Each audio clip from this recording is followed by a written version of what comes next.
Have you ever thought about buying a business or selling your business, but you don't know how to go about it? Our next guest on the 10X Business Coaches Down Under podcast is Anita Marshall. Anita Marshall has a wealth of experience both owning businesses and being in the business brokerage space. So Anita helps you to buy a business and or to sell a business. You want to learn more? Let's go.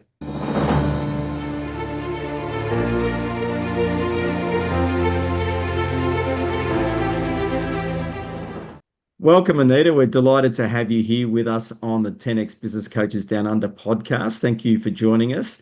Would you like to tell us about Gold Coast Business Brokers and what you do? Absolutely. Thank you for having me. It's really exciting. And yes, so I'm a business broker. Gold Coast Business Brokers have been around since 2004, so lots of experience in the business broking industry. So we have 19 brokers in our team. And we also have an appraisal team that specifically handles the appraisals. So, we're pricing those businesses correctly. So 2 people work on every single listing. So instead of just one broker working on a listing, we have 2 people that work on them to get on top of every single inquiry every day, because very sadly, in the business broking world, a lot of businesses go to market and never sell. So that's not us. We want to get people on the market, not just to list them, but to sell them. Fantastic. That is awesome. And I know that you've had extensive background in varying businesses. What do you think makes, how can a business owner, a lot of businesses, right, they start and they're not necessarily thinking about their end game, right? It's only when they're like getting, they're near retirement or something happens, they're like, oh gosh, I better sell my business. And they're not necessarily seller ready, right? They're not ready to sell. So what do you think are the main things that makes a business really attractive to someone to purchase? And if someone is thinking about, and like we encourage people to think about, Gary and I, to think about the end game before you begin, so you know your exit strategy going into it, so you can know where you're going, know your target. But kind of what is assuming that someone has the target to sell or then suddenly has the target to sell, how can they prepare themselves? What are your tips for that? And what makes a business more attractive to a purchaser? Because like you said, a lot of businesses don't sell at all, right? So there's reasons for that. Yes, look, there's a lot of things that I wished I had known when I had my business. I was a business owner for 20 years and sold my business 2 years ago and made the transition across to business broking. But there's some things that, I wished I'd known then. So let's impart some of that knowledge. So the first one would be your systems and processes, because a buyer wants to be able to step into your shoes as easily as possible. And if it's all in your head, that makes it really hard for a buyer. And you would have to do a very long, warm handover if you weren't going to have systems and processes that a buyer is going to be easily able to step into and understand. So systems and processes that a buyer can jump into and staff can understand is one of the best things that you can do as a business owner. And that's very, very important. The next thing would be that, you don't want your business to be 100% reliant on you. You've got to be able to sort of step away from the business. If you can't have a holiday without micromanaging your team and having to be involved on a daily basis, then you've got some work to do in your business. So that would be another thing. So the less involved that the business owner is on the day-to-day workings of the business, the better. And then there's also some other little tips. So, one thing that we had a mortgage brokerage that I sold, and with that particular brokerage, what they had done is they'd put together a list of all of their referral partners and how often they were referring to that business and all of their contact details, and they were keeping in touch with those people on a weekly or fortnightly basis. I think that set that mortgage brokerage apart, where we're actually able to get a higher multiple because they could prove that they had all these referral partners, they were getting X number of leads a week, and they were also happy to do a warm introduction to those people. So that made that brokerage more attractive than some of the other ones that we'd sold that didn't have that. So it's really important that your referral partners are being contacted and you've got a database with those listed. And then the next tip would be that every single person that you're making contact with is on your database, and a tag of what type of contact they are. So you might have dealt with a solicitor, an accountant, a business coach as part of a transaction that you've done, but you might not necessarily consider them a client. But you want to get those people on your database, because when you're selling something, you want your business to be as attractive as it possibly can be to a buyer. So all of those things, if you've got two, let's think of a different business type. Say you've got two IT companies and they've got a database of people, and they've also got a database of all their referral partners and all the people that they've had any sort of transaction with.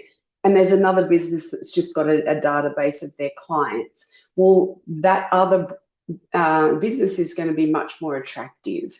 So you want to give yourself the best chance of a sale possible, and the more attractive you can make your business look, the better. Amazing. Really good tips. Systems, processes, being able to, people want to know that their business isn't fully dependent on just one person, because we know that's high risk.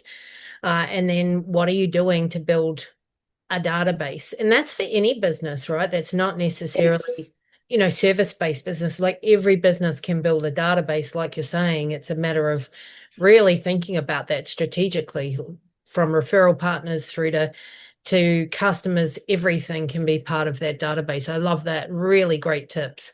Gary, did you want to ask Anita a question?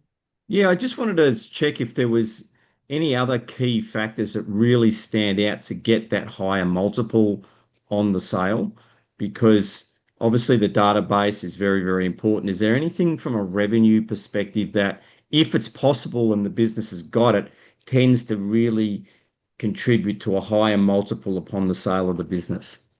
So certainly if there's a way of getting your revenue on repeat, so say for a business coach, we're selling a business coach and they've got clients on a program where there's a monthly revenue, or any type of business with a monthly revenue, that's very attractive. So the revenue is really consistent. And then also, as I mentioned before, systems, processes, procedures that someone can buy a business and step into. So I had a meeting with a lovely business owner on Saturday, and he is so well prepared for his sale. He's got systems, processes, he's got everything ready for a business owner to be able to step into. So that's going to be really attractive. And also, as I said, you don't want the business to be totally reliant on you. You need someone that can run the business without you, so that you can actually be working on the business. That's very attractive to a buyer. So, the lowest multiples that we get are owner-operators that are in the business, one-man owner-operator, no one else knows anything, it's all up in here. They get the lowest multiples. Partially managed get a little bit better, and then fully managed even better again. So the more you can step away and have the business running without you, the better. And then that gives you the opportunity to manage the team, to work on the business, to be bringing in leads, all the exciting stuff that we as business owners want to be doing. And on the flip side, Anita, for the folk that are looking to buy businesses, and there's a lot of data that suggests that we are in a period of time where there's a lot of really good businesses for people to buy that might be because of the owners retiring, for example, but they've got this solid business, and maybe they thought that their children were going to take over, and that's ended up not happening. So now the business is on the market. So what are some of the things on the buyer side that would help them better prepare and especially be able to identify the businesses that really have a great future potential? Yeah, so that can be trickier to work out, because like you just said, there are so many businesses on the market. So I think the first thing that you really need to do is get a really good accountant or a business advisor, even a business coach on board that can have a look at these businesses with you, because it's a minefield of businesses for sale. So you want to have someone that can look at the figures and say, you know what, it's not a good business to buy. It's not making enough profit. You also need to be able to see the potential. Now, you won't necessarily be paying for potential, but you want to buy a business that you can ramp up and increase the profit. And you do want to make sure that you are buying a successful, profitable business, because otherwise you may as well start one yourself. So, I think having good people and knowledgeable people on your side that can analyze the business that you're looking at to say, yes, this has got really good bones. And like things like if you're buying something with a lease, you want to make sure there's a great time frame on that lease. You don't want to be stepping into a business and finding out that there's a very short lease and you've got to find someone, new premises, things like that. You've just got to make sure that you are doing all your due diligence to make sure that the business that you're buying is going to be a success for you, not just in the short term, but in the long term. And ideally one that you can use a fantastic business coach like the 10X Group and ramp that up to make it a lot more profitable for you. And because a lot of people, when they're buying the businesses and selling businesses not through brokers, so they're not involving expertise like what you and your team have, they create a valuation that's often unbelievably unrealistic. So, for example, I had a client that was looking at a business, and the business owner had valued one part of the business at $1 million because they'd spent $1 million over time on this stock, but the stock was 20 years old. Yeah. Look, as I said earlier, our appraisal team have been doing this since 2004. So it isn't an easy thing to get right, appraisals. So why do people try and appraise them themselves, or even some accountants aren't sure how the appraisals work. So you need someone that's really an expert in that space. And if you price the business incorrectly, it's not going to sell. You've got to get the price right for the sale for a business to be realistically able to be sold. So, if you're pricing it yourself, there's a good chance that you may be unrealistic. And we don't charge for appraisals. You can get an appraisal from us, and you can still go to market yourself and sell it yourself. We don't charge for appraisals. We actually have a system that we call for sale by owner. So that's where our appraisal team does the appraisal. We can get you all the marketing material, get you listed on all the websites, and then you can take all the inquiries yourself. The only thing that I would say with that is that buyers can be tricky, and we are used to dealing with buyers. So, to use our full brokerage service, you're getting that hand-holding service, and also making sure that we're getting on top of those inquiries immediately, because there's a lot of businesses for sale. You've got to get onto those buyers and you've got to follow them up and all of that. We do all of that for you if you use our full brokerage service. So why would you say, like, what are the advantages of, like, why a broker, right? I mean, there's mortgage brokers, there's so many different brokerages and these experts. So why particularly would you say, what are the advantages of, you've said there's that you offer that service, but why?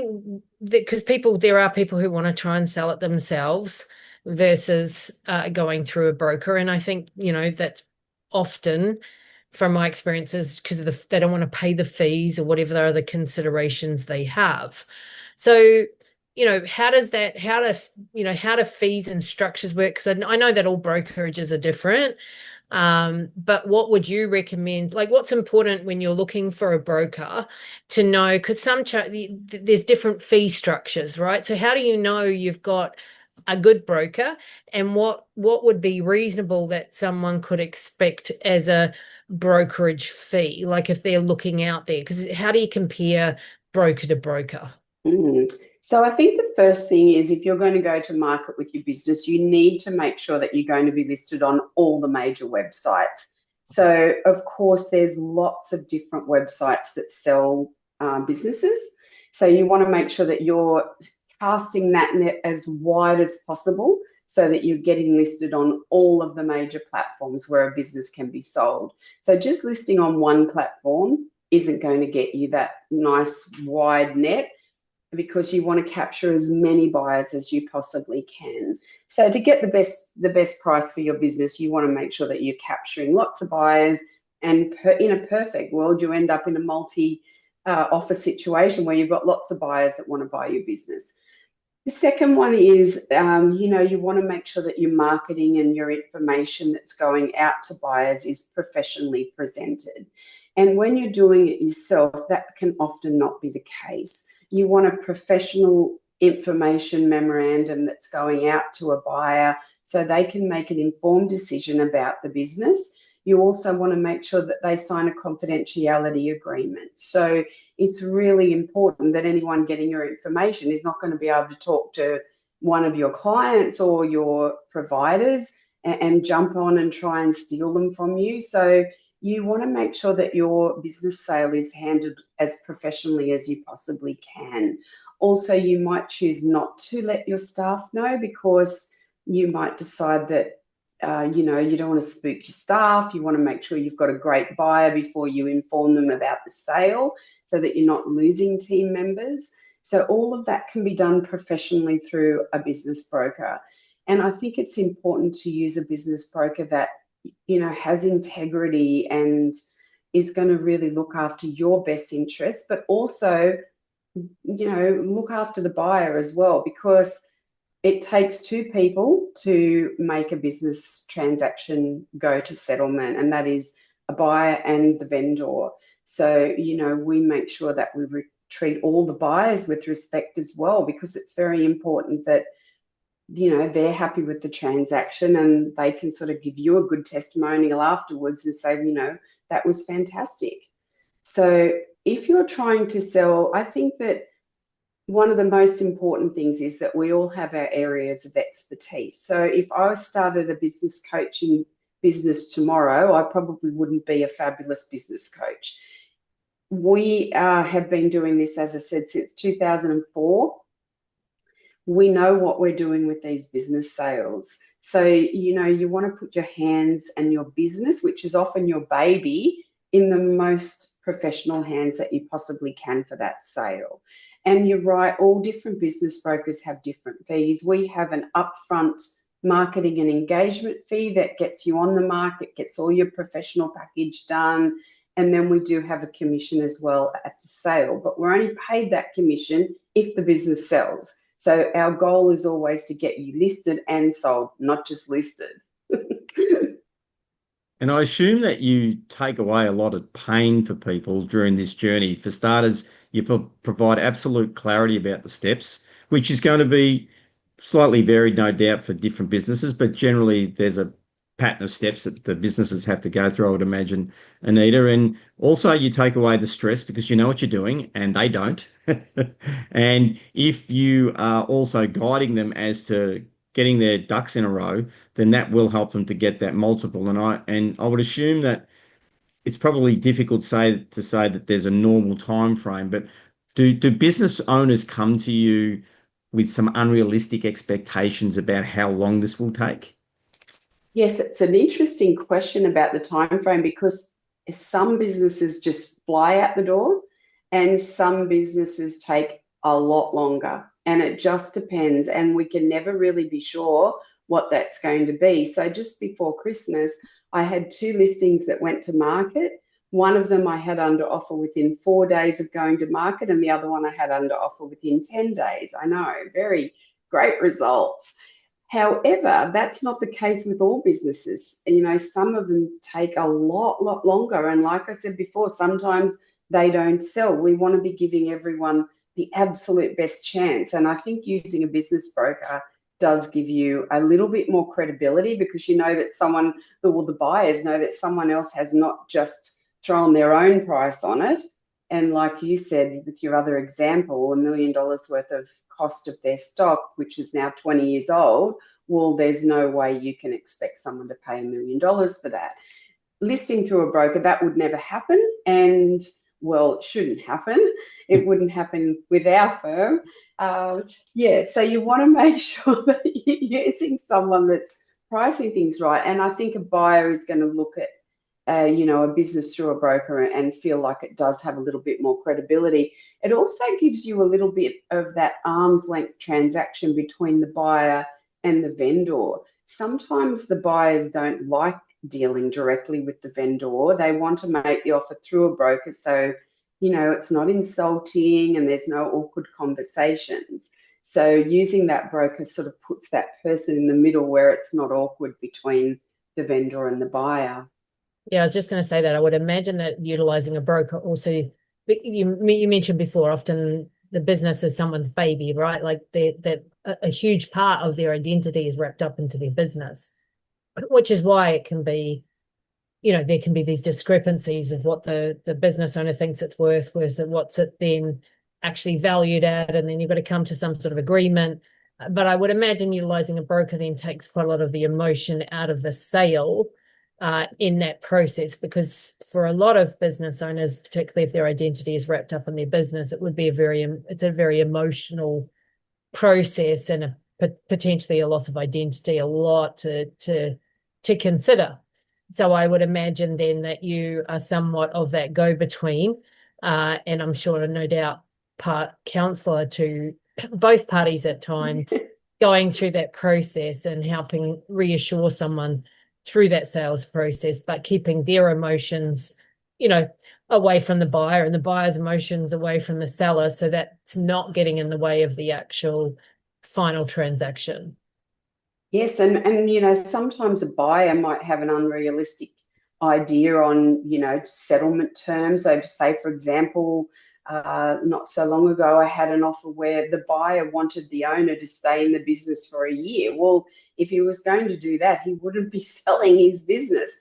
So, you can manage all those things without the buyer and the seller getting upset with each other, because ideally they want to have a great working relationship going forward. And if everything falls apart in that negotiation stage and they've got to a point where they don't like each other, that can be really awkward too. So we can be that person that bounces back and says, come on, that's not really realistic and that's not going to happen, without anyone getting offended. So it does take away that awkwardness. Yeah, absolutely. Fantastic. And Anita, I imagine that, let's say a business owner's sitting there and thinking, I don't want to sell right now, but I am thinking in the next 2 to 5 years that it would be a good idea to sell. And you mentioned earlier about your free appraisal. It would seem to me that it could be a pretty smart thing to reach out to you folk now, get the appraisal, and then potentially also get some guidance as to what gaps they might have that they've got a couple of years to close to get that high multiple down the track. Do you have folk that are smart enough to take that avenue? 100%. I had a lady actually based in far north Queensland reach out to me last week, and she's doing exactly that. She's reaching out. She's going to get an appraisal done. She's going to start getting all of her ducks in a row so that she can be sale ready. And that's what we're here to help with, because why not use that knowledge that we have to make your business as saleable as it possibly can be? And the more those people get that business as sale ready as possible, the easier it makes it for me when they're ready to sell. So yeah, why not reach out? Very smart. I thought that might be the case. I just wanted to double. Yes. I think Alice. And we will put all your contact details underneath so that people can reach out to you if they are looking to discuss, how do I prepare for sale, or I'm ready for sale, or I'm thinking about it in, 1 month, 5 years, whatever it is. So always good to have some understanding of that. So look, before we wrap up, I did want to ask you one more question, Anita, which is, Sure. so what does, obviously, we're 10X performance coaches, you're part of our Scale Fast program. What does 10X mean to you? 10X means to me my motivation. So what I find with the 10X group is every week when we jump on our little calls and we have to share our wins, share any frustrations, we've got the learning point tip of the week. It just gives me that boost where I'm like, right, I've got this to work towards this week. And also being with other business owners that have got some wins going on, it's great to share, especially when it can be a bit of a, a solo sort of world. I work from home, so it just gives me that interaction with other successful business owners that allows me to give me that boost of motivation that I need. I definitely need it. It's great. Absolutely. We love that. 10x motivation. Let's go. Yes. I'll let you wrap it up, Gary. No worries. Anita, what would be, out of all of the links that will pop in the chat and the notes, as Alison said a little bit earlier, is there one in particular that's the best and easiest way to reach out and contact you? Look, I think I've got a new Facebook page called Anita Marshall Business Broker. I would love the listeners to jump on that, like, share, comment. All of my new listings go on there. I also share tips and hints, and yeah, probably the Facebook page is the best one. That would be amazing. Thank you. Not a problem. Anita Marshall, business broker on Facebook, folks. Go there, connect, join, and find out all that information. Even again, if it's quite some time away before you intend on selling your business, if you haven't picked up, one key lesson is to get yourself prepared as soon as possible. So, Anita, Alison, I really appreciate you coming on and joining us for the 10X Business Coaches Down Under podcast. Thank you. Thank you for having me. I've loved it. Thank you.